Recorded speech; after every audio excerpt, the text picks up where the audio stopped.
చేరవచ్చిన ప్రతి ఒక్కరిని బలపరచండి. 10 నిమిషాలు మీ ఆత్మ చేత బలపరచగా చేరవచ్చిన మీ బిడ్డలకు వినగల చెవిని గ్రహించగల మనస్సు సమయోచితమైన జ్ఞానంలో పరిశుద్ధాత్మ సహాయం ప్రసాదించండి. త్వరగా రానియన్న యేసుక్రీస్తు వారి పేరిట ప్రార్థన అడుగుచున్నాం తండ్రి. ఆమేన్ ఆమేన్. ప్రభు గారు మీ అందరికీ వందనములు శుభములు తెలియజేస్తున్నాను. దయచేసి అందరూ కూడా మరి కూర్చోవాలని కోరుతున్న సమయం వచ్చి 11:30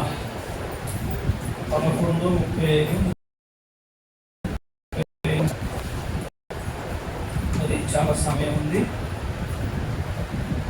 ఈరోజు త్వరగా రావడానికి దేవుడు చూపారు కనుక 11:40 సమయం. నేరుగా మనం వాక్య సందేశంలోకి వెళ్దాం. సంఘానికి ఉండవలసినటువంటి లక్షణాలు గురించి ఇప్పటికే మనం చాలా వారాల నుంచి మనం ముందు వస్తూ ఉన్నాం. సంఘానికి ఉండవలసిన లక్షణం. సంఘము అనగా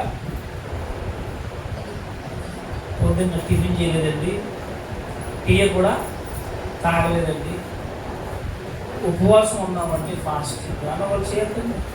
చేసి ఎవరు లేదా? ఒక్కరు కూడా ఉపవాసం లేరంట.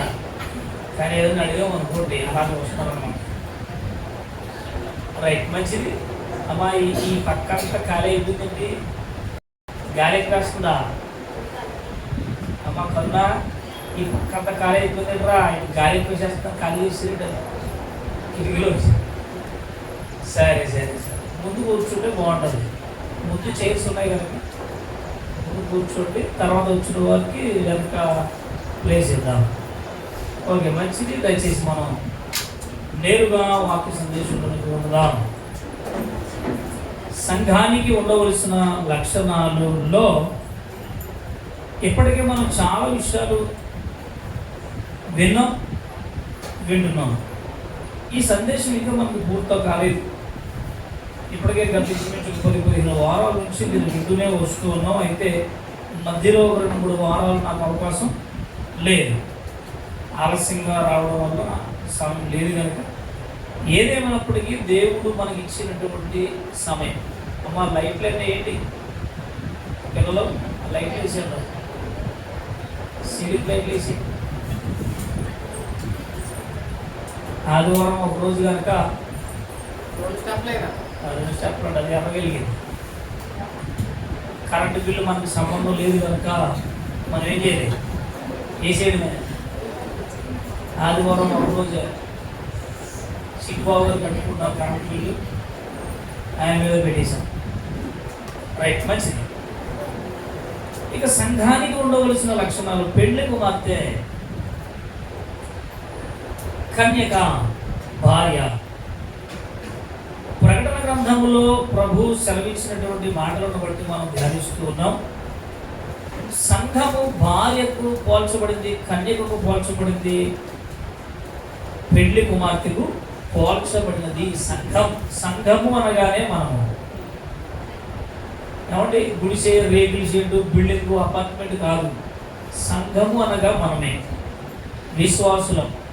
స్త్రీలైనా పురుషులైనా ఎవరైనా సంఘము అనగానే విశ్వాసులు వస్తారు. కాబట్టి ఇంకెవరో మాట్లాడకండి. మా జ్యోతి ఈ ఎదకొచ్చిన పెద్ద జ్యోతి గారు లేదు, చిన్న జ్యోతి గారు, జ్యోతి గారు ఇద్దరు చోట కూర్చోడమా, ముందు కుర్చీలు ఖాళీ ఉండకూడదు. రైట్. యోహాను గారు రాసినటువంటి పత్రిక, మొదటి పత్రిక, మొదటి అధ్యాయము, మొదటి వచనాన్ని మనం చూడగలిగితే, జీవవాక్యమును కూర్చున్నది ఆది నుండి ఏది విన్నామో, మేమేది వింటిమో, కన్నులారా ఏదైతే చూసామో, ఏది నిదానించి కనుగొంటుమో, మా చేతులు దేనిని తాకెనో అది మీకు తెలియచేయుచున్నాము. ఆ జీవమును ప్రత్యక్షమైన. రైట్. ఇక్కడ అపోస్తులు యోహాను గారు, ఆనాటి అపోస్తులు శిష్యులు, వారు ఏదైతే ప్రత్యక్షమైంది వారు ఏదైతే కళ్ళారా చూసారో, వారు ఏదైతే తాకారో, ఏదైతే నిదానించారో, ఏదైతే పరిశీలన చేశారో వాటినే మేము బోధించుచున్నాము. సహవాసం అనేది చాలా ధన్యకరమైనది. దేవుడు సంఘానికి ఇచ్చినటువంటి విలువ చాలా గొప్పది. కుటుంబానికి లేని విలువ, భూమి మీద రాజకీయాలకు లేనటువంటి విలువ, మన గొప్పతనానికి లేనటువంటి విలువ, మన ఆస్తిపాస్తులకు లేనటువంటి విలువ, భూమి మీద దేనికి లేనటువంటి విలువ సంఘానికి ఇచ్చాడు దేవుడు. అంత గొప్పది సంఘం అంటే.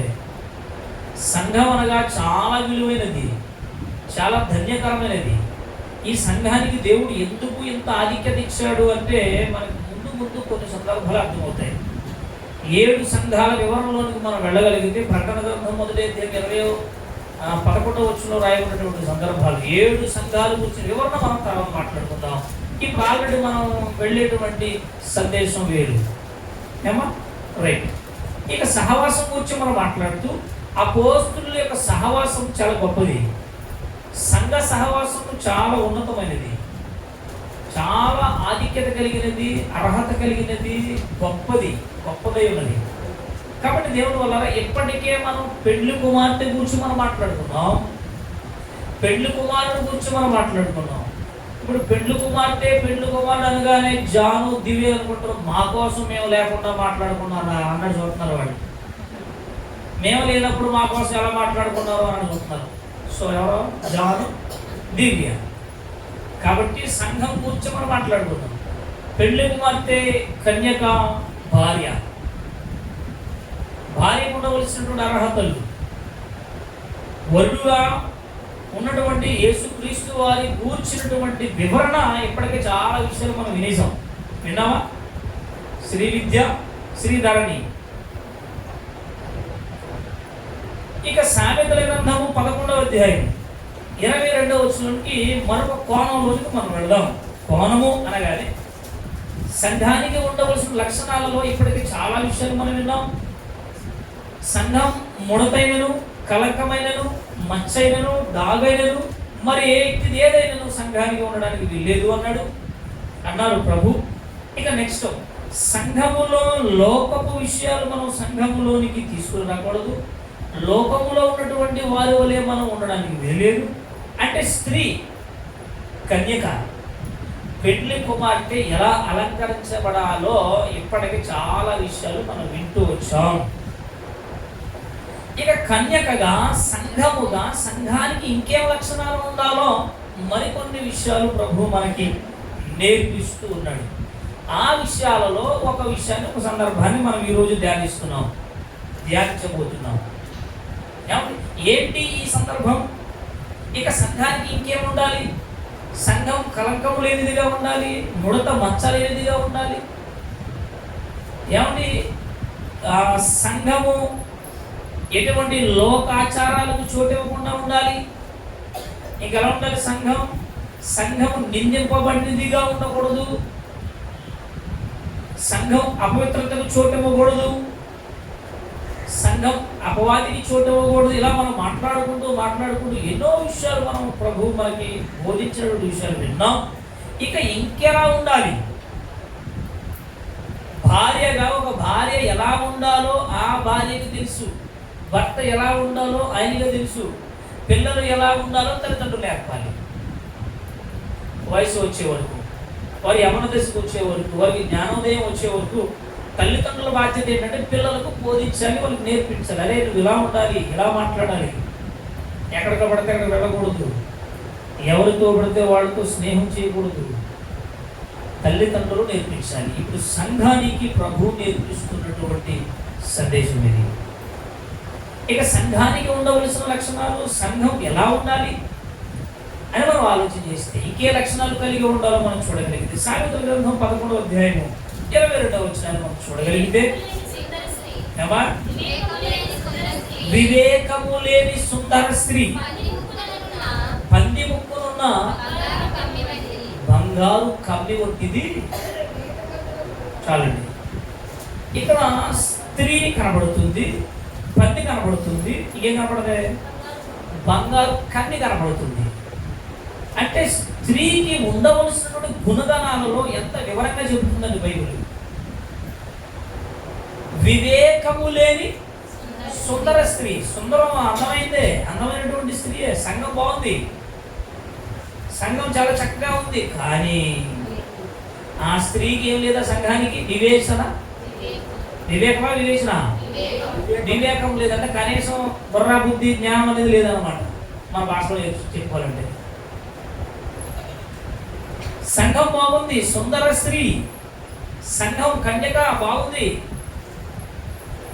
చాలా వరకు లక్షణాలు బాగున్నాయి. కానీ వివేకము లేనటువంటి స్త్రీగా సంఘముగా ఉంటే ఇక ఆ స్త్రీ ఎలాంటి పోలిక పోల్చబడుతుందో తెలుసండి. ఆ సంఘం పంది మంచిదేనా? మంచి లక్షణాలు ఉంటాయి దానికి? ఉండవు. దాని స్వభావం అంటే అంతే. పంది కాదని చెప్పేసి దానికి చక్కగా బంగారు కమ్మి 1 కేజీ 2 కేజీలు లేదంటే 2-3 కాసులు చేసి బుజ్జిగా ముద్దెట్టుకునేదేంటి? పందిని కమ్మి పెట్టాలనుకోండి. దేనికి? ముక్కుకి. అమ్మా బుజ్జి పంది, నువ్వు ఇంట్లోనే ఉండు, నీకోసం బెడ్రూమ్ ఉంది, చక్కగా భోజనం చేయి అన్నావు అనుకోండి. బంగారు కమ్మి పెట్టారు, అయ్యో నేను బురదలో మూతెక్కకూడదు అనుకుంటుందా? అలా ఉప్పిపోయి మీరు అందరం అనుకుంటారా? పందేది అయ్యో నాకు బంగారు కమ్మి పెట్టారు, 1 కేజీ బంగారం బుర్రలో కట్టకూడదు అనుకోను. ఏంటి పోలిక? వివేకము లేని సుందర స్త్రీ. ఎలాంటిది? ఎలాంటి స్వభావం కలిగినదంటే వివేకం లేదు. వివేకం లేనప్పుడు ఏమీ తెలియదు, అవగాహన ఉండదు. ఆ స్త్రీ యొక్క పోలిక ఎలా ఉందంటే పంది ముక్కునున్న బంగారు కమ్మి వంటిది. ఇంకేం తెలియదు. సంఘంలో ఏం చేయాలో తెలియదు, సంఘంలో ఎలా ఉండాలో తెలియదు, సంఘంలో ఎలాంటి అనుభవంతో కూడినటువంటి లక్షణాలు గుణగణాలు కలిగి ఉండాలో తెలియదు. ఎందుకంటే వివేకము. అందం ఉంటే ఉపకారం ఏముంది? మనం అంటాం కదా, మనిషి మంచోడంటే, కానీ ఏం పోలేదట? బుద్ధి. ఇంకో భాష అంటారు, అది మనం మాట్లాడకూడదు. మనిషి మంచోడే కానీ గుణం మాదన్నమాట. ఇంకా అక్కడికి వెళ్తే బాగోదు. మనిషి మంచోడేనంటే కానీ బుద్ధి మాత్రం సరిగా లేదు. ఇప్పుడు ఎందుకు ఈ పోలిక? స్త్రీ ఏంటి? సంఘం. వివేకము లేని సుందర స్త్రీ సంఘం. పంది ముక్కునున్న బంగారు కమ్మి వంటిదా. ఎందుకు? అదే పోలిక. ఇంకే జంతువు దొరకలేదా? పంది జంతువు అక్కడ కనపడ్డది. పంది ముక్కును, పంది యొక్క స్వభావంతో పోలికపడు. బంగారు కమ్ము ఉంటే మాత్రం ఏంటి దాని స్వభావం? ఇంకా బంగారం పెడితే ఏంటి? దానికి ముత్యాలు హారం తీసుకొచ్చి దానికి దండ వేస్తే ఏంటి? దానికి మంచి బెడ్రూమ్ పెట్టి చక్కగా గది పెట్టి అమ్మ నువ్వు ఇందులో ఉండి నీకు దమ్మిరేని పెడతానంటే ఉపకారం ఏముంది? అంటే దాని స్వభావం మంచిది కాదు అని అర్థం. దాని గుణగణాలు సరైనవి కాదు అని అర్థం.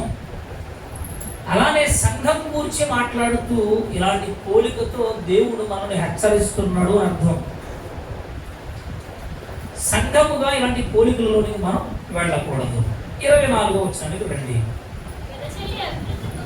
వెదజల్లి అభివృద్ధి పొందుగలవారు కలలు తగిన దానికంటే తక్కువ ఇచ్చి లేనికి వచ్చేవారు కలరు. ఇక నెక్స్ట్ ఇప్పటికే మనం చాలా విషయాలు ఎలా ఉండాలి, మనం ఎలాంటి లక్షణాలు కలిగి ఉండాలి, స్త్రీ కన్యక పెండ్లి కుమార్తె ఎలాంటి స్వాభావికమైనటువంటి ఆభరణాలు కలిగి ఉండాలి. ఆభరణం అనగానే గుణగణాలు. ఆభరణాలు అనగానే అలంకరణ అనగానే గుణగణాలు, స్వభావం, బుద్ధి, జ్ఞాన వివేచనలు. దీని యొక్క పోలిక, బైబిల్ పోలిక. అవి మనం ఆ యొక్క అక్షరాలు తీసుకుంటున్నప్పుడు భావం మనకు అర్థం కాదు, అపార్థం చేసుకుంటాం. వెదజల్లి ఏంటండి?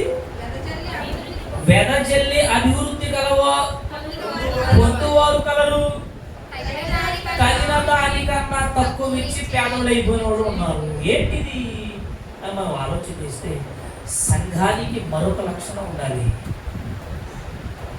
ఏంటి లక్షణం?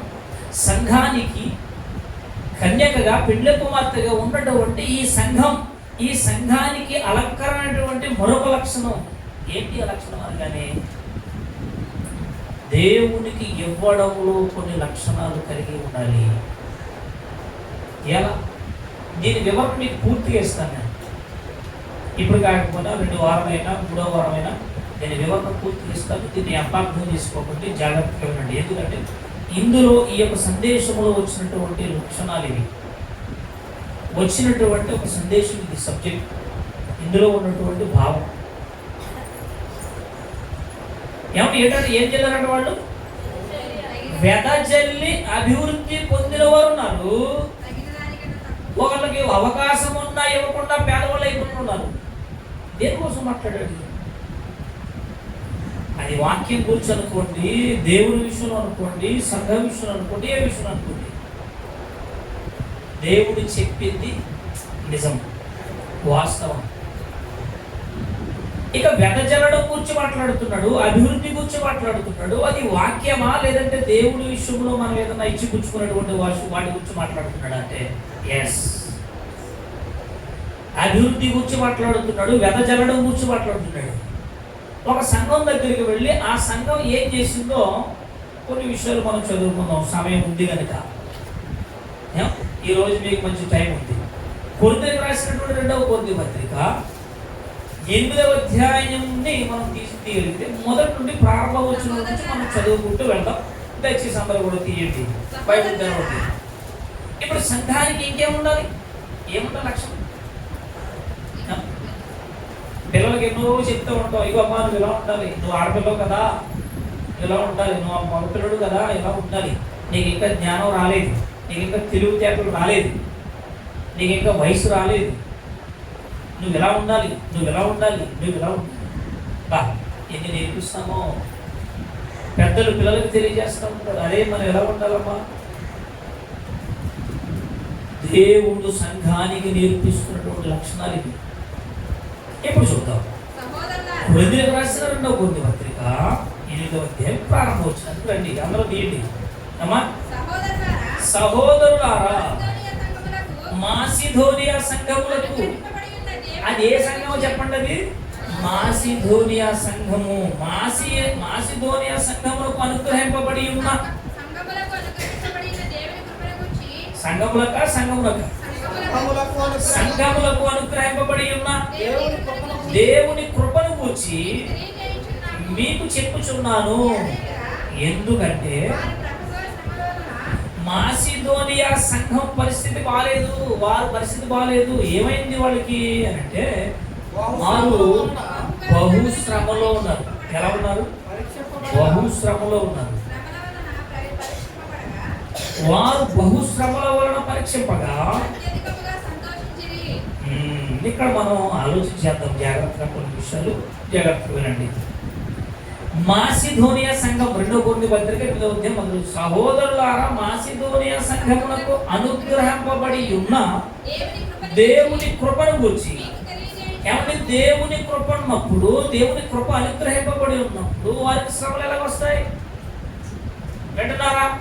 విన్నట్టే ఉంటున్నారా? దేవుని కృప విస్తరించినప్పుడు, దేవుని మహిమ ఉన్నప్పుడు, దేవుని ఆశీర్వాదం సంఘానికి, ఆ కుటుంబానికి ఉన్నప్పుడు శ్రమలు ఎందుకు రావాలి? ఆలోచన చేద్దాం. కొద్ది నిమిషాలు మీరు మనసు కాస్త వాక్యం మీద పెట్టడానికి మీరు పెట్టండి, ప్రయత్నించాలి. మీ ఆలోచన ఎక్కడికి వెళ్ళినా ఒకటి. టైం 12 అయింది, ఇంకా గంట ఉందో మనకి. ఓకే, నేను టైం చూస్తా ఉన్నాను, ఇంకా 12 కూడా అవ్వలేదు. దాన్ని చూడక 7 అయిపోయింది. ఇంకా 5 నిమిషాలు తక్కువ 12, ఇంకా 12 కూడా, ఇంకా గంట ఉంది. నాకు ఇంకా అరగంట ఉంది టైం. కొంచెం జాగ్రత్తగా వెళ్ళడానికి చేయండి. రైట్, మంచిది. మాసిధోనియా సంఘానికి ఏమనుగ్రహించబడింది చెప్పండి? దేవుని కృప. దేవుని కృప ఉంది, దేవుని దీవెన ఉంది. దేవుని కృప ఉన్నప్పుడు ఆ సంఘానికి శ్రమ ఎందుకు వచ్చింది అనేది డౌట్. ఏ శ్రమ ఇది? బహు శ్రమల వలన అన్నాడు. శ్రమల్లో చాలా రకాలు ఉన్నాయి. ఏమంటే ఏదో కొంచెం ఇబ్బందుల్లో ఉన్నామండి అంటే అది బాగుంటుంది. ఏమండి మేము చాలా బాధలో ఉన్నామండి అనేది ఎలా ఉంటుంది, అది ఇంక మనం ఊహించలేదు. వారు మాసిదోనియా సంఘస్థులు సంఘ బిడ్డలు ఎలా ఉన్నారంటే బహుశ్రమలలో ఉన్నారు. ఏదో చిన్న బాధ అంటే అనుకోవచ్చు, ఏదో చిన్న కష్టం వచ్చిందంటే అనుకోవచ్చు. బహుశ్రమలు ఏంటి? ఎలాంటి శ్రమలు? ఎలాంటి బాధలో ఉన్నారు వాళ్ళు? ఆర్థిక శ్రమలు, ఆర్థిక పరిస్థితులు. వాళ్ళ శ్రమలు మామూలుగా లేవండి. ఎంత శ్రమలో ఉన్నారంటే బహుశ్రమలు అన్నాడు. బహు ఏంటి అంటే చాలా బాధాకరమైన పరిస్థితిలో ఉన్నారు. ఎవరైనా ఒకసారి ఏమవుతుందంటే ఒకసారి కుటుంబాల్లో ఇబ్బందులు వస్తూ ఉంటాయి.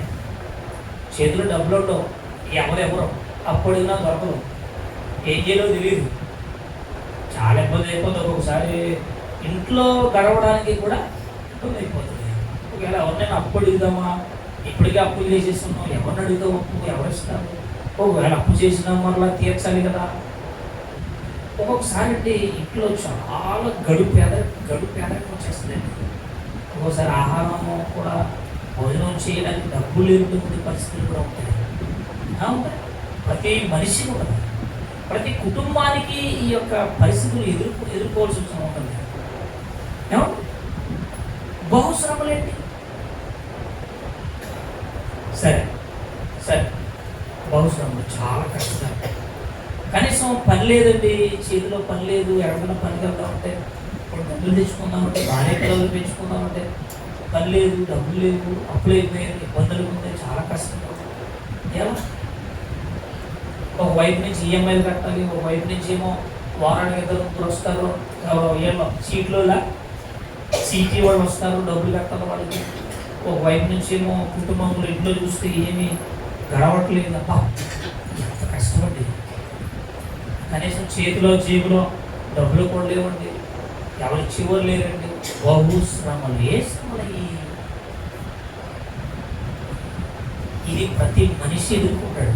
స్త్రీ అయినా పురుషుడైనా ప్రతి కుటుంబం ఎదుర్కొంటుంది ఏదో ఒక సమయంలో. ఇప్పుడు అలాంటి పరిస్థితులు అంతగా లేవండి, మా చిన్నతనంలో ఉన్నాయి. మేము అనుభవించాం ఆ బాధని, ఆ కష్టాన్ని, ఆ శ్రమను మేము అనుభవించామండి. ఆ కడు పేదరికాన్ని మేము అనుభవించామండి. అమ్మగారు పొలం వెళ్ళి ఆ పొలంలో ధాన్యం ఉంటుంది కదా, వాళ్ళు నూర్చుకుని వదిలేస్తారు. కుప్పలు వేసిన తర్వాత నూర్చుకుని వదిలేసిన తర్వాత కళ్ళమంటారు దాన్ని.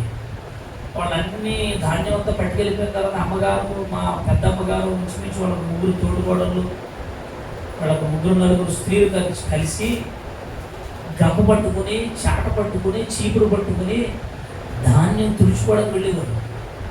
మేము చిన్నపిల్లల బాగా అలా పొలం అంటే వెళ్ళిపోతే పొలం ఏమిటి కాదు ఊడ్చేవారు. వాళ్ళు వదిలేసి వెళ్ళిపోతే ట్రాక్టర్ తొక్కేస్తే ఆ గడ్డిలో ఉంటే ఆ ధాన్యం తురుపుకొని ఆ కింద రాలిపోయినటువంటి ఆ గింజలు చీపురుతో తుడుచుకుని అవి మరలా చాటలో చిరిగి ఉదయం వెళ్ళిపోయే వెళ్ళు సాయంత్రం వరకు అక్కడ ఆపాలం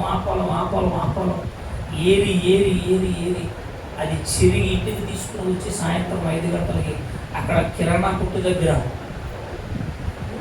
వాళ్ళకి అమ్మిన డబ్బులతో 5 రూపాయలు 10 రూపాయలు వస్తే అందులో కాస్త బియ్యం కొనుక్కొని, మంచి నూనె కొనుక్కొని, కారం కొనుక్కొని, అందులోనే ఏదైనా వస్తువులు కావాల్సిన ఆహార వస్తువులు కొనుక్కొని, కాబట్టి సీసా గుడ్డు ఉండదండి మంచి, అందులో 2 రూపాయలు నేను తెచ్చేవాడు జేబులు పెట్టుకొని. ఎంత గుడ్డు ఉంటుంది, సారా గుడ్డ, అది గుడ్డ అంటుందండి. ఇప్పుడు అప్పుడు కదా 90 85 ఎంత గుడ్డు ఉంటుంది అనమాట. ఆ సీసా గుడ్లో అది పట్టుకెళ్ళేవాడు, నేను జేబులో పెట్టుకొని. మా అమ్మగారు ఒక 100 రూపాయలు కావాలి ఇచ్చి బాబు కొంచెం మంచినీళ్ళు పట్టిరమ్మంటే అది అంతే ఇక్కడికి వేసేవాడు. అలా చూసుకుంటూ వచ్చేవాడు. అంటే ఎక్కువ వేసాడు, తక్కువ వేసాడు నాకు మరి పావలాకి ఎంత వస్తుంది? కడుపు పేదరికం. అలాగా కష్టపడి పిల్లలను గంజి పోసి పెంచారండి అమ్మ నాన్న. ఎందుకంటే ఆస్తిపాస్తులు లేవు, సరైన ఇల్లు లేదు, తాట గుడిసే. ఏదైనా ఒక పండగ వచ్చిందంటే, ఏదైనా ఒక పబ్బం వచ్చిందంటే, ఏదైనా ఒక పుట్టినరోజు వచ్చిందంటే పుట్టినరోజులు ఏముండవు, కొత్త బట్టలు ఉండవు. కడు పేదరికం. ఒకరోజు అమ్మగారు కొనుక్కొచ్చి బియ్యం కడిగి వంట చేద్దాం, పుల్లలు పొయ్యారు.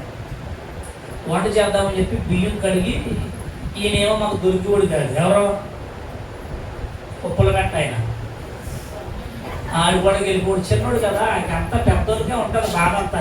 కుటుంబంలో ఆడవాళ్ళైనా మగవాళ్ళైనా పెద్దోడిగా ఉంటుంది ఈ బాధలన్నీ. ఈయనేమో సిట్టుబాబుగా దొరికివాడు కాదు, ఊళ్ళో ఆడు కూడా వెళ్ళిపోయేవాడు. ఈరోజు అమ్మగారు బియ్యం కడిగి బాబు కడుగు తీసుకెళ్ళి కాలంలో వంపమంది. అక్కడ వంపమంది, మామూలు కడుగు వంపమంది. నాకు చెప్పలేదు, చెప్పుకుంటాను. నేను అప్పుడు ఆడుకుని ఎగిరి వచ్చాను. నాకు వినపడ్డాలో తెలియదు, ఆవిడ ఏం చెప్పిందో తెలియదు. నేను అదేమనుకున్నాను, కడుగు అనుకున్నాను. అమ్మ కడుగు తెలిసే మీకు? మాకు ఏ పాపం కొంచెం తెలియదని చూస్తున్నారు కదా. బియ్యం కడిగిన నీళ్ళని ఏమంటారో వీళ్ళకి తెలియదు, ఇంకా తెలియదంట. దాన్ని ఇలా బియ్యం కడిగిన నీళ్ళు ఏమంటారు, కడుగు నీళ్ళు అంటారు, కడిగిన నీళ్ళు. నేను అనుకున్నాను అమ్మ బియ్యం కడిగేసి నీళ్ళు ఇచ్చిందేమో, కాలంలో పోసేద్దామని చెప్పి ఏం చేశానంటే పట్టుకెళ్ళి పోసేసాను. ఎంత కాదు చేశారు, మీకు అర్థించలేదు. ఉట్టి గిన్నెడికి వచ్చాను, లోతుకి అనమాట. గిన్నెడికి వచ్చేసరికి అరే నాన్న బియ్యమా, ఇందులో బియ్యం ఉంటాయమ్మా, నేను కడుపు ఒప్పమన్నాను, బియ్యం ఒప్పేసానండి. నాకేం తెలుసు, కాలంలో పోసేసానండి. మా ఇంటి పక్కన మంచి కాలం ఉంటుంది, చిన్న కాలం, అందులో ఇలా పట్టుకుంటే చేపలు దొరికేసి, చేపగా ఏం దొరుకుతుంది. ఆ బియ్యం పట్టుకెళ్ళి ఒప్పేసానండి, కాలంలో ఒప్పేసాను. ఒప్పేసిన తర్వాత ఇంకా అమ్మగారికి ఏం చేయాలో తెలియక తల బాదుకున్నారే, నాన్న ఈ బియ్యం అమ్మ ఆ పూటకు వండుకుని తినే బియ్యం లేదు, అన్నం లేదు. మరి ఎలా రాత్రికి బియ్యం ఉంటేగా ఎంతమంది దగ్గర పట్టుకొస్తాం? వాళ్ళింటికి వెళ్ళి అమ్మ కొద్దిగా కారం ఇవ్వండి, వీళ్ళింటికి వెళ్ళి కొంచెం బియ్యం ఇవ్వండి. అప్పులు అయిపోయారు. ఇందులో ఆహార పదార్థాల్లో కూడా అప్పులు చేసి తినేటువంటి రోజులవి. ఇప్పుడు ఎవరింటికి వెళ్దామన్నా ఇప్పటికే వాళ్ళకి ఇవ్వాలి బియ్యం, వీళ్ళకి కారం ఇవ్వాలి, వీళ్ళకి సరుకులు ఇవ్వాలి, ఇంకెక్కడ ఎవరిస్తారు? ఆ రాత్రి అమ్మగారు ఏం చేశారు తెలుసండి, బాబు బియ్యం లేవమ్మా, ఏమీ లేదని చెప్పి పక్కింటికి వెళ్ళి గంజి పట్టుకొచ్చారు. గంజి తీసుకొచ్చి అందులో ఉప్పు కలిపి, ఉప్పు కళ్ళు, ఈయనకో గ్లాసు, నాకో గ్లాసు, నాన్నగారు గ్లాసు, ఆ గంజి తాగి నిద్రపోయినటువంటి కడుపు పేదరికం మా జీవితంలో. మాసిధోనియ సంఘం పరిస్థితి ఎలా ఉందంటే బహుశ్రమల, అంత శ్రమలు వచ్చిన వాళ్ళకి ఎస్ వస్తాయి. మీకు తెలియదు దేవుని వల్ల ఏదైనా క్రిస్మస్ పండగ వచ్చిందంటే బట్టలు లేని పరిస్థితి అండి. బట్టలు లేవు, కొత్త బట్టలు అంటే తెలియదు మాకు, కొత్త బట్టలు అంటే తెలియదు మాకు, తమ్ముడు గారు నాకు కానీ. మరి ఎలా? అంతే జీవితం అది. ఇలాంటి కడు పేదరికములో, దారిద్ర్యతలో నుంచి వచ్చినటువంటి కుటుంబాలు ఎన్నో ఉంటాయి. కానీ ఈరోజు దేవుడు సంఘానికి నేర్పిస్తున్నటువంటి లక్షణాలలో ఒక అద్భుతమైనటువంటి లక్షణం మనం కనబోతున్నాం. ఈరోజు సంఘానికి అర్థం కాలేదు, అపార్థం చేసుకుంది, ఎలా అర్థం చేసుకుంది. పాస్టర్ గారు ఎప్పుడు చూసినా కానుకలు అడుగుతాడు, దశభాగులు అడుగుతాడు, డబ్బులు అడుగుతాడు, ఇంక పని పాట లేదు. ఇదేనండి సంఘం చెప్పుకుంటూ నేర్చుకుంటే. ఇందులో ఎంత అద్భుతంగా చెబుతున్నాడో మీకు అర్థం కావాలి. వెదజల్లి అభివృద్ధి గలవారు ఉన్నారు, అవకాశం ఉండి ఇవ్వవలసినటువంటి వారు ఇవ్వకుండా పేదరికానికి వెళ్ళిపోయినటువంటి వారు కూడా ఉన్నారు. మనం ఏ కేటగిరీకి సంబంధించిన వాళ్ళు? మాసిధోనియ సంఘం వారు బహుశ్రమలలో ఉన్నారు. ఉంటే ఇప్పుడు సంఘానికి వెళ్ళవలసిన అవసరం ఏముంది? సంఘానికి ఇవ్వాల్సిన అవసరం ఏముంది? పాస్టర్ గారికి డబ్బులు అవసరం వచ్చింది. ఇక్కడ వాళ్ళు అప్పులో ఉన్నారు, ఇబ్బందుల్లో ఉన్నారు, కడు పేదరికంలో ఉన్నారు. ఏమి లేదు, తినడానికే తిండి లేనప్పుడు, ఉండడానికి నేల లేనప్పుడు ఏమంటే సంఘంలో ఏం చేస్తామండి మనం? అదండి వాళ్ళ పరిస్థితి. ఇక్కడ మీరు చదువుకోండి దేవుడు.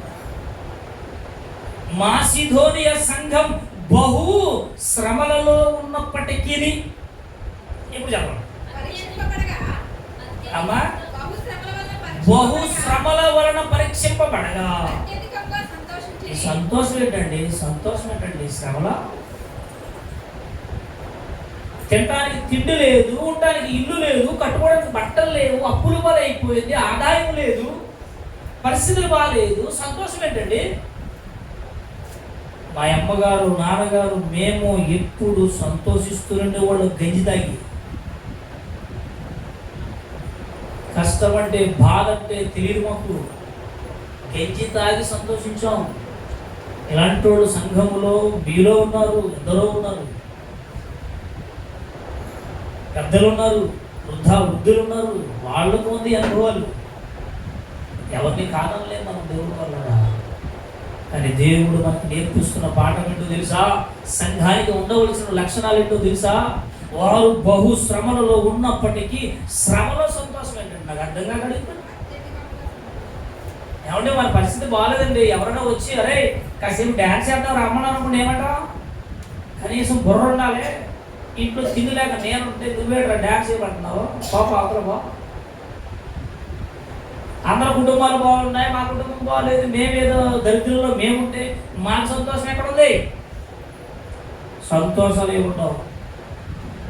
మరి మాసిదోనియ సంఘానికి సంతోషం ఎలా వచ్చింది నాకు అర్థం కావట్లేదు. బహుశ్రమలో ఉన్నారు, వాళ్ళు ఇబ్బందులో ఉన్నారు, వాళ్ళు కరుడుగా కఠినమైనటువంటి పరిస్థితిలో ఉన్నారు, వాళ్ళు సంతోషించారండి. ఎలా ఎలా సంఘం అంటే అంతే, ప్రభువునందు వాళ్ళు సంతోషిస్తున్నారు. బహుశ్రమలో సంతోషిస్తున్నారు, వాళ్ళు వేదంలో సంతోషిస్తున్నారు, వాళ్ళు దుఃఖంలో సంతోషిస్తున్నారు, వారు కడు పేదరికంలో సంతోషిస్తున్నారు. మరి ఈరోజు ఉన్నటువంటి నేటి సంఘాలలో ఉన్నటువంటి కుటుంబాల వారి పరిస్థితి ఏంటో ఒకసారి ఆలోచన చేయండి. సంతోషం ఉందా? కొంచెం ఉంది కదండి.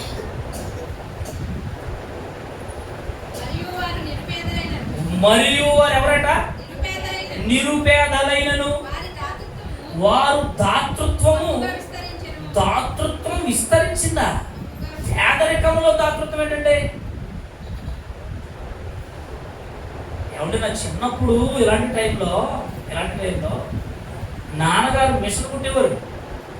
మా నాన్నగారు బరకలు కుట్టేవారు. ఎందుకంటే అదంతా వరి పొలాలు కనుక, వరి ఏరియా కనుక, రైతులు ఏరియా కనుక మిషన్ మీద బరకాలు కుట్టేవారు. షాపు మీద నాన్నగారికి మీ చిన్నపిల్లలో నేనేం చేసేవాడంటే నాన్నగారు డబ్బులు అడిగేవాడు. ఆయన రూపాయి, 10 రూపాయలు అందులో ఉంటే తీసుకోపోవాలి. రూపాయి ఇస్తే 10 రూపాయలు కొనుక్కొని 10 రూపాయలు నేను ఏం చేసి తెలిసి దాచేవాడు. ఎందుకు? మళ్ళీ పక్కన కూడా కాదు, ఆదివారం దశమ భాగం పట్టుకెళ్ళాలి. 10 రూపాయలు ఆయన 10 రూపాయలు ఇస్తే పావలా కొనుక్కొని పావలా సంచిలో దాచేవాడిని. నిజమండి, మిమ్మల్ని ఏదో గొప్ప చేయలేని, మిమ్మల్ని ఏదో పొగడాలని చెప్పట్లేదు, నేను చేసింది మీకు చెప్తున్నాను, అబద్ధం చెప్పకూడదు.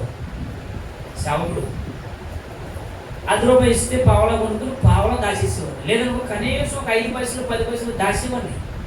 దాచి చిల్లర డబ్బులు ఎంత వచ్చేది? ఒక సంచి ఉండేది నాకు, నాన్నగారు కుట్టారు మిషన్ మీద. ఆ సంచికి బొందు ఉండేది, కట్టేసుకునేవాడిని. దాచి ఆ డబ్బులు ఆదివారం పట్టుకుని వెళ్ళి మా పాస్టర్ గారికి ఇచ్చేవాడిని అండి. సంతోషపడుతుంది. బాబు ఏంటి బాబు, ఎవరు తెమ్మన్నారు, నేను ఎందుకు తెచ్చా? పాస్టర్ అమ్మగారు నేను దాచుకున్నానండి, మా నాన్నగారు ఇచ్చే డబ్బులు అంటే అంత పడిపోయిందండి. ఏంటి బాబు ఎంత ఏ వయసులో? అదొక ఆత్మీయ జీవితం అండి. చిన్నప్పుడు ఇదొక పిచ్చ అనమాట. పిచ్చ అంటారు ఏమంటారు లేదు, భక్తి భావం. ఆ చిల్లర డబ్బులు పట్టుకుని దాచేవాడు, బియ్యం దాచేవాడు. మరి అమ్మగారు బియ్యం తీసేవాడు, ఆ బియ్యం పట్టుకెళ్ళేవాడు, మాస్టర్ వేసేవాడు. దొడ్లో ఏదన్నా పెరిగిందా, ఆమెగా పెరిగిందా, ఆ కొడుకు ఎట్టిందా, అన్నీ పట్టుకెళ్ళి మేము గుడికి పట్టుకెళ్ళి జాగ్రత్తగా కిలోమీటర్ మీద వెళ్ళాలి. మా చర్చికి కిలోమీటర్ నడుచుకుంటూ గట్టు మీద కాలువ గట్టు మీద వెళ్ళాలి. ఇటు పెద్ద కాలువ, ఇటు పొలాలు, ఆ గట్టు మీద నడుచుకుంటూ వెళ్ళాలి. కిలోమీటర్ నడిచి వెళ్ళాలి. ఆ వారం దేవుడు ఏదైతే ఇచ్చాడో, కొడుకుటి ఇచ్చాడో, లేదంటే బెరకాయ ఇచ్చాడో, బెండకాయ ఇచ్చాడో, దేవుడు ఏమి ఇచ్చాడో, మనం పెరట్లో ఏది పెరిగిందో అది మొదటిది తీసుకుని వెళ్ళి సేవకు ఇచ్చేవాడు, మందిరంలో ఇచ్చేవాడు.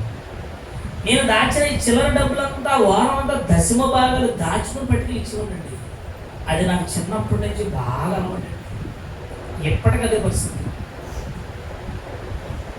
దేవుడి విషయానికి వచ్చేసరికి నేను అసలు ఆలోచించనండి. నేను ఎవరిని అడగనండి. దేవుడు ఆ లక్షణం నాకు చిన్నప్పుడే ఇచ్చాడు. మాసిధోనియా సంఘం బహు శ్రమలలో ఉన్నారు. వారు బహు పేదల. పేదలంటే ఏముంటుంది చెప్పండి? వాళ్ళకి 2 అంతస్తులు అపార్ట్మెంట్ బిల్డింగు, ఉద్యోగం, ఒక 5 కాసులు బంగారం, కార్లు, బైకులు ఉంటాయా? బహు పేదలు. పేదలను ఎవరు అంటారు? ఇల్లు ఆకలి లేని వాళ్ళు, గుడిసెలో పని పాట లేక ఉన్నటువంటి వారిని పేదవారు అంటారు. ఎవరిని పడితే వాళ్ళు పేదలు అంటారు. వాళ్ళ దగ్గర ఏముంటుందండి? వారే ఎవరటమ్మా? నిరుపేదలు. పేదలు వేరు, బహుపేదలు వేరు, నిరుపేదలు. నిరుపేదలు అంటే ఏమంటారు? వాళ్ళ దగ్గర గుడ్లు కట్టుకుని ఉంటారు వాళ్ళు. కనీసం డేరాలో కూడా వేసుకునే అవకాశం. నిరుపేదలు అంటే నిజంగా ఇంకా వాళ్ళను మనం చాలా ధైర్యం అండి. ఇంక వాళ్ళు ఊహించలేము. నిరుపేదలు వాళ్ళు సంతోషించారా? సంతోషించారు. ఎలా? ప్రభువును బట్టి సంతోషించారు. సంఘములో వారు ఆనందిస్తున్నారు. ఎస్, మేము నిరుపేదలైతే ఏంటి, కడుపేదలైతే ఏంటి, మేము బహుశ్రమలో ఉంటే ఏంటి, నా సంఘాన్ని నేను అభివృద్ధి పరుచుకోవాలి, నా దేవుడిని నేను డెవలప్ చేసుకోవాలి, ఇదిగో నా యొక్క స్త్రీగా ఉన్నటువంటి పెళ్లి కుమార్తెగా సిద్ధపడవలసిన బాధ్యత మాకు ఉన్నదని సిద్ధపడ్డారు వాళ్ళు. మాసిధోనియా సంఘం. నేను ఒక ప్రశ్న అడుగుతాను మీకు. ఏమండి పరిస్థితులు బాగాలేదండి, చాలా కష్టాల్లో ఉన్నామండి, ఇబ్బందులు ఉన్నామండి, చేతిలో చూస్తే డబ్బులు లేవండి. ఓకే ఓకే, మంచిదే. పరిస్థితి బాగాలేదు, ఏం చేయాలి? ఎవరేం చేయాలి? ఇప్పుడు నేను అడుగుతాను, ఇలాంటి పరిస్థితులలో, కష్టకరమైనటువంటి పరిస్థితుల్లో పెళ్లి కార్డు వచ్చింది. ఎవరే? జాన్ అనుకోండి కాసేపు, మీకు అర్థపడదు. నా దగ్గర చూస్తే ఏమి లేవు, చాలా ఇబ్బందిలో ఉన్నాను, అప్పులే అయిపోలేదు, ఎవరిని అప్పులు అడగనుకోలేదు, పని చూస్తే పని లేదు, ఆదాయం లేదు. డబ్బుడి ఆదాయమా? లేదు. ఇబ్బందిలో ఉన్నాను, దేవుడు ఏం చేస్తానో ఆలోచిస్తున్నాను. జాన్ పెళ్లి కార్డు వచ్చింది. జాన్ ఇదేనా అనుకోండి కాసేపు, మీకు అర్థమడే చెప్తున్నాను. ఇప్పుడు పెళ్లి కార్డు వచ్చింది. ఇంటికి జాన్ అన్నాడు, అదే నువ్వు లేకపోతే మరి పెళ్ళి అలాగా చేసింది మేమే లేదు, మీకు అర్థమడే చెప్తున్నాను. మరి మీరు లేకపోతే ఎలాగా పెళ్ళి? అసలు నువ్వు లేకపోతే పెళ్లి జరగదు. అక్కడ నువ్వు ఉండాలి, అక్కడ వంటలు వడ్డించాలి, వంటలు ఉండాలి, ఆ దగ్గర అన్నీ చూసుకోవాలి. నువ్వు రాకపోతే నా పెళ్ళి అయిపోతాను. ఎలా జాన్ కాసేపు అనుకోండి. అప్పుడు ఏం చేయాలి? ఇప్పుడు నేను ఎలా ఉన్నాను? ఇప్పుడు కడుపు పేదరికంలో, నిరుపేదలా ఉన్నాను, ఏమీ లేదు, ఆధారం లేదు, ఇంకెవరో ఇచ్చే దారి లేదు. ఇప్పుడు ఏం చేస్తాను చెప్పండి? మీకు తెలుసు. మరి జాన్ వచ్చాడు, అన్నయ్య గారు తప్పదు, పాస్టర్ గారు తప్పదు అన్నాడు. మరి నేలా అలాగని ఆ జాన్ పెళ్ళికి వెళ్ళకపోతే ఏంటి, ఆయన పెళ్ళి ఆగితే ఏంటి, వాళ్ళు పెళ్లి చేసుకుంటాడే, ఎందుకు వచ్చిన పెళ్ళికి అనుకుంటారా? మాట్లాడాలి. టిఫిన్ చేయలేదు, టీ రాలేదంట అనుకోను. మరి ఏం చేయలేదు. అయ్యి బాబోయ్ కార్డు వచ్చింది, ఇప్పుడు ఎలాగా? ఈయనేమో జాన్ చూస్తేనేమో ఎవరో పెళ్లి వివాహకర్త అట, పాస్టర్ గారు స్పీకర్ అట, అమ్మాయిదేమో రహస్యంగారం అంట. ఎలాగా పెళ్లికి వెళ్ళకపోతే ఎలాగా? పెళ్లికి పెళ్లి పెళ్లి పెళ్లి చేతిలో చెక్కు వచ్చేసింది. మరి నేను కడుపేదలు, నిరుపేదలు కదా, నాకు ఎందుకు ఈ పెళ్లి కూడా పక్కన పెట్టుకోరుగా? నా దగ్గర లేవండి, కట్నం కట్టినాక లేదు. ఇప్పుడు జాన్ పెళ్లికి నేను వెళ్ళడానికి కూడా నాకు ఛార్జీలు అనుకోండి. పెళ్లి కార్డు వచ్చింది కాబట్టి అప్పు చేసేదా, పక్కింటికి వెళ్తాం, ఎదురింటికి వెళ్తాం, అక్కడికి వెళ్తాం. అరే పెళ్లి కార్డు వచ్చిందిరా, ఒక్క 1000 రూపాయలు ఉంటే కొట్టవు? 1000 రూపాయలు కొట్టాలా? కొట్టో, వారం రోజులు ఇచ్చేస్తాను. నన్ను ఒక 5000 అడిగాడు పాస్టర్ గారు. 4 రోజులు ఇస్తున్నాను కదా, 4 నెలలు అయింది. అందుకే నేను ఏమన్నా నమ్మను, కానీ ఆయన నమ్మేసి ఇచ్చేది. నేను ఎవరికి నమ్మను, ఎవరికి ఇవ్వను, ఎవరి దగ్గర తీసుకోను. నాకు అలవాటు 5000 అడిగాడు, ఇచ్చాను. 3 నెలల తర్వాత 3 ఏళ్ళు పుట్టాడు. పాస్టర్ గారు కంగారు పడకండి అంటే పాస్టర్ గారు అంటే లోకువా అంతే కదా. ఆయన ఏమో అనలే బూతులు తిట్టడో ఒకవేళ తిట్టాడంటే ఆయన పాప అయిపోతాడో గట్టిగా అడగలేనటువంటి ఆలోచన ప్రజలు తెలివైనడు బయట అడగలండి. ఇప్పుడు పెళ్లి కార్డు వచ్చింది కాబట్టి పెళ్లి గదికి వెళ్ళలేదా ఎలా చేసుకున్నా పెళ్లి కూడా మనకి ఎందుకు నేను వెళ్ళాలా ఏంటి? No no no no no no అవసరమైతే ఊరు పేట తిరిగి అమ్మ కొన్ని 1000 రూపాయలు లేవా ఒక 500 లేయమ్మా మన ఇల్లు 200 కట్టడం నీ పరిస్థితి బాగాలేదు కదా ఇప్పుడు ఎందుకు నీకు పెళ్ళి లేదు కొన్ని 1000 రూపాయలు ఒక 500 లేవు కొన్ని 500 లేవా కొన్ని కనీసం 300 ఏమో మా సాక్షి పెట్టుకుని నా జాను పెళ్ళేదో చూసన్నా వస్తారు కట్నం తర్వాత చూద్దాం. ఎందుకు మనిషి యొక్క ఆలోచన సంఘపు యొక్క ఆలోచనలు మారలేదు. విశ్వాసుల యొక్క ఆత్మీయ స్థితి ఇంకా అభివృద్ధిలోనికి రాలేదు. పెళ్లికి ఎందుకు ఈ ఫంక్షన్కి ఎందుకు నువ్వు పలానా ఇల్లు ఓపెనింగ్ ఎందుకు ఆ మెచ్యూర్ ఫంక్షన్కి ఎందుకు ఆ పుట్టినరోజుకి ఎందుకు అప్పు చేసి పప్పు కుడు. ఓ సంఘమా ఏమి నేర్చుకుంటే సంఘం ఈరోజు సంఘాలు క్రైస్తవులకు అర్థమైంది ఏంటి? ఈ మాసిదోనియ సంఘానికి అర్థమైంది ఏంటి? ఇది 3 వారాలు చెప్పాలి మీకు ఇది కానీ 2 వారాలు నాకు అవకాశం లేదు. ఈరోజు వచ్చింది నేనేం చేయండి ఈరోజు వచ్చింది ఇది 2-3 వారాల నుంచి నాకు సరిగా వాక్యానికి రావట్లేదు టైం లేదు రాకపోయాను. దేవుడు మనతో మాట్లాడతాడు సూటిగా మాట్లాడతాడు. నీ స్థితి ఎలా ఉంది నీ ఆలోచన ఎలా ఉంది నీ బిహేవియర్ నీ పద్ధతి నీ సిద్ధాంతం ఎలా ఉంది నీ ఆత్మీయ ఎదుగుదల ఎక్కడ వరకు ఉంది. శరీర సంబంధ విషయానికి వచ్చేసరికి ఏదైనా చేయగలుగుతున్నామే ఆత్మ సంబంధానికి వచ్చేసరికి ఎందుకంటే సాకులు చెప్పే వరకు అయిపోయారు. ఎందుకో మనసు ఎందుకో ముందుకు రాలేదు ఎందుకో ఆలోచిస్తారు ఎందుకో లెక్కలు కడతారు. అది సంఘానికి ఉండకూడని లక్షణం అది దేవునికి నచ్చనటువంటి లక్షణం అది. అర్థమైందా? ఇంకేం చేశారు చూడండి ప్రార్థన చేసుకుంటాం.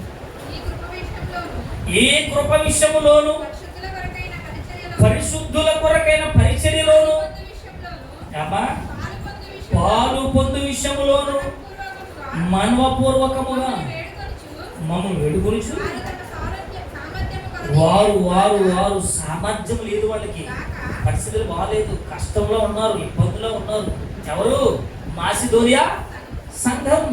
వాళ్ళ పరిస్థితి బాగాలేదు కడు పేదరికంలో ఉన్నారు వాళ్ళకి ఆదాయం లేదు చేతిలో పని లేదు డబ్బులు లేవు. ఎలాగా ఏం చేద్దాం? ఎందుకు ఎలాగా బాధ? ఈ మాసిదోనియా సంఘస్థులకు ఎందుకు బాధ? ఆ సంతోషం ఏంటా ఆనందం ఏంటి? వాళ్ళు పేదరికంలో ఉన్నారు వాళ్ళు సామర్థ్యానికి మించిన పని చేయాలి కదా. సామర్థ్యమునకు మించినటువంటి అవసరం వీళ్ళకి ఏంటి చెప్పండి? అంటే సంఘానికి అర్థం కాలేదన్నమాట. వీళ్ళకి సామర్థ్యం లేదండి స్థామత లేదండి. ఈరోజు నేను పల్సర్ కొనాలనుకుంటున్నాను నా దగ్గర డబ్బులు లేవు అంత స్థామత 1,50,000 జారీ అంతా 2 లక్షల అనుకుంటున్నాను. నేను మాట కుదిరింది దేశం చేయిందా అనుకుంటున్నాను. నాకు ఆశ ఉంది ఒక పల్సర్ బైక్ కొనాలనుకుంటున్నాను. ఇప్పుడు 2 లక్షల 1,80,000 అంతా ఉంది 2 లక్షలు అనుకోండి. నా దగ్గర స్థామత లేదు నాకెందుకు? మాసిదోనియా సంఘం ఏం చేస్తుందో చెప్పమంటారా? వారు సామర్థ్యం లేదు వాళ్ళ దగ్గర దమ్ము మాట చెప్పడానికి దమ్ము లేదు పరిస్థితులు బాగాలేదు కానీ మించిపోయారండి. ఎవరు చెప్పన్నారు నీకు? నీ జీవితం ఎంత నీ బ్రతికి ఎంత నీ స్టేటస్ ఎంత నీ రేంజ్ ఎంత నువ్వు దాన్ని మించి ఎవరిసిన అవసరం ఏమొచ్చింది సంఘంలో? ఎస్ వచ్చేసారు వాళ్ళు దాటిపోయారు. సామర్థ్యము కంటేను ఎక్కువగాను తమంతట తామే ఇచ్చిరని మీకు సాక్ష్యం చెబుతున్నాను అంటున్నాడు పౌలు గారు. ఆనందంతో సంతోషపడిపోతున్నాడండి పౌలు గారు. ఏంటండి ఆ సంఘం ఏంటండి? ఆ సంఘం ఏంటండి? ఎలాగొచ్చిందండి ఆ సంఘానికి ఆ దమ్ము, ఆ ధైర్యం? ఎలాగొచ్చిందండి వాళ్ళంత ఆత్మీయ జీవితం? ఎలా వచ్చిందండి వాళ్ళంత తెగువ, అంత ధైర్యం? శరీర సంబంధ విషయాలలో ఎదుగుతున్నటువంటి ఓ క్రైస్తవుడు, ఒక సంఘమా ఆత్మ సంబంధ విషయంలో ఎందుకు ఎదుగుదల లేదు? చాలా మంది ఒక డైలాగ్ వేస్తారండి, ఏమండి మాస్టర్ గారు మా కుటుంబం కోసం, మా బాధల కోసం ఎవరు తెలిసారా మాట్లాడేటమ్మా నువ్వు చేస్తారు? దేవుడు తెలుసుకుందండి. ఈ డైలాగ్ దేవుడి దగ్గర పనిచేయదండి. ఏమో విషయం తెలుసా, చల్లదు దేవుడి దగ్గరది. మీరు ఏమని అనుకోండి, చల్లదండి డైలాగ్. మీకు తెలియదేంటండి మాస్టర్ గారు మా పరిస్థితులు, దేవుడికి తెలియదా ఏంటి? పైనుంచి అయినా మళ్ళీ ఏం చూస్తున్నాడంట ఈ మంచోడిని. దేవుడికి తెలియదా ఏంటంటే మా బాధలు, కష్టాలు, ఇబ్బందులు తెలుసు కదండి. అయ్యి బాబా గారు మరీ మీరు మొహమాట పెట్టేస్తాను, మేమైతే మొహమాటం. ఒక సంఘం ఉందండి, కరెక్ట్గా ఫస్ట్ తారీఖు దాటేసరికి ఒక ఆయన మనం ఆయన చెప్తుంటే బాధపడ్డాను, నేను ఫీల్ అయ్యాను. నాలో నేను 2వ తారీఖు 3వ తారీఖు ఇంటికి వెళ్తాడండి ఆ పాస్టర్ గారు. జీతాలు అవుతుంది కదా 2-3 తారీఖులు, 5వ తారీఖు లోపల దశభాగం ఏది ఇదేంటి? ఇదేమో చీటీ ఏంటి, దాన్ని ఏమన్నా చీటీ ఇవ్వడా? ఆయన చీటీలు ఇచ్చి కూడా ఏంటి మనకి, కానీ మనం ఏమో అప్పించడేంటి? దశమ భాగం లేదమ్మా, జీతాలు అంతే కదా. అయ్యగారు ఈ నెలలో కొద్దిగా ఇబ్బంది అయిపోయిందండి, డబ్బులు లేకుండా తప్పమ్మా, దేవుడు నీ కుటుంబాన్ని శపించేస్తాడు. అయ్యి బాబాయ్ దశభాగం ఇవ్వలేదా, దేవుడు నిన్ను శపించేస్తాడు, నువ్వు అప్పులు అయిపోతావు. బెదిరించేసినట్టు నువ్వు పాస్టర్గా బాగా మాట్లాడినప్పుడు చాలా బాధ అనిపించింది. ఏంటి అసలు పాస్టర్ లేదంటే అడుక్కుంటున్నాడా, లేదంటే చీటీలు ఏమి ఇస్తున్నాడా? ఎవరు చెప్పారు? నెల నెల ఇంటింటికి వెళ్ళి అడుక్కుని దశమ భాగాలు దండుకోవాల్సిన అవసరం సావుకుడికి ఏంటండి? బైబిల్లో ఉందా? సంఘం చాలా నేర్చుకోవాలి. సంఘానికి ఉండవలసిన లక్షణాలు ఇవి. ఈ లక్షణాలు లేకపోతే మనం పెండ్లి కుమార్తెగా అలంకరించబడలేము. కన్యకగా స్త్రీ లక్షణాలు లేకుండా భార్య ఉండవలసినటువంటి లక్షణాలు లేనటువంటి స్థితిలో మనం ఉంటే మనం వివాహానికి పనికిరాము. అది ఏ సంఘమైనా, అది ఏ ప్రాంతమైనా, ఎవరైనా లక్షణాలు కావాలి దేవునికి, గుణగణాలు కావాలి, స్వభావం కావాలి, ఆత్మీయ బంధం కావాలి దేవునికి. ఇందులో ఉన్నారా? ఏమంటే పిల్లల్ని స్కూల్కి జాయిన్ చేసి 2 నెలలు అయిపోయిందండి, అడ్మిషన్ ఫీజు కట్టాలండి. ఇప్పుడు పిల్లవాడికి, అమ్మాయికి, అబ్బాయికి ఫీజు కట్టాలండి, వాళ్ళు పంపించేశారండి, స్కూల్కి రావద్దన్నారండి. ఎలాగండి? ఎలాగైనా సరే ఎక్కడ ఒక చోట 10,000, 5 రూపాయలకు వడ్డీ అయినా సరే తీసుకొచ్చి పిల్లలకి కట్టి చదివించేటువంటి పరిస్థితులు ఉంటున్నారే. ఆహా, ఇల్లు ఆగిపోయిందని ఒక పాస్టర్ గారు 1,00,000 రూపాయలు అప్పడిగాడట. పాపం ఆవిడ ఎక్కడి నుంచో మొత్తం మీద వడ్డీలు తెచ్చిందో, ఆవిడ డబ్బులు తెచ్చిందో తెలియదు, నోటు లేదు, ఏం లేదు, ఎవిడెన్స్ లేదు. 1,00,000 రూపాయలు ఇచ్చిందండి. ఇల్లు కట్టుకున్నాడు, ఓపెనింగ్ అయిపోయింది, టైల్స్, సీలింగ్ అన్ని శుభ్రం అయిపోయింది. 4 సంవత్సరాలు అయింది, రూపాయి ఉండేది ఇప్పటికి. మొన్న ఆవిడ ఇంటికి వెళ్తుంటే ఆవిడ బాధపడి చెబుతుంది, బాబు పాస్టర్ గారు పరిస్థితి ఎలాగంటే ఎవరికి చెప్పలేదు, మీకే చెబుతున్నాను. నాకు చెప్తే నేను ఏమైనా ఇంటి బాధ చెప్పుకుంటున్నాను. 1,00,000 రూపాయలు ఇచ్చానండి. ఆయన ఎవరు? పాస్టర్ గారంట. 4 సంవత్సరాలు అయిందండి. ఫోన్ చేస్తుంటే అదుగు అంటున్నాడు, ఇదిగో అంటున్నాడు, ఇప్పుడు మా లిస్టులో పెట్టేసిందండి. ఎలాగ నమ్మమంటారండి? పాస్టర్ గారు పిలిచినప్పుడు నా దగ్గర బాధపడుతుంది. ఝాన్సీ నేను వెళ్ళాను, నేను చాలా బాధపడ్డాను. అదేంటి అలాంటి మినిమం అబద్ధాలు చెప్పి అంతా తీసుకున్నారు. స్లాబ్ ఆగిపోతుందమ్మా, 1,00,000 రూపాయలు ఇవ్వడం తీసుకున్నాడండి. 4 సంవత్సరాలు అయిపోయింది. ఎంత బాధ అండి! ఈరోజు భౌతిక సంబంధమైన, శరీర సంబంధమైన ఎంజాయ్, స్వేచ్ఛ జీవితం కలిగి బ్రతుకుతున్నారేమో సంఘమా. సంఘము అనేసరికి, ఆత్మ సంబంధమైనటువంటి కార్యక్రమాలు అనేసరికి ఎందుకో ఈరోజు క్రైస్తవ్యానికి ఆసక్తి లేదండి. అది నేను చెప్పలేదు సుమా, నాకు అవసరం లేదు సుమా. బైబిల్ చెప్పమన్నాడు, దేవుడు రాయించాడు కనుక చెప్పమన్నాడు కనుక చెప్తున్నావు. ఒకవేళ ఇక్కడ లేకపోతే చెప్పవలసిన అవసరం నాకు లేదండి. దేవుడు ఇలాంటి విషయాలు ఎన్నో ఎన్నో ఎన్నో రాశాడండి. రాయించాడు కనుక సంఘానికి చెప్పమన్నాడు కనుక చెప్పవలసి వచ్చింది. లేకపోతే నాకు అవసరం లేదు, ఈ మాటలు నాకు అవసరం లేదు.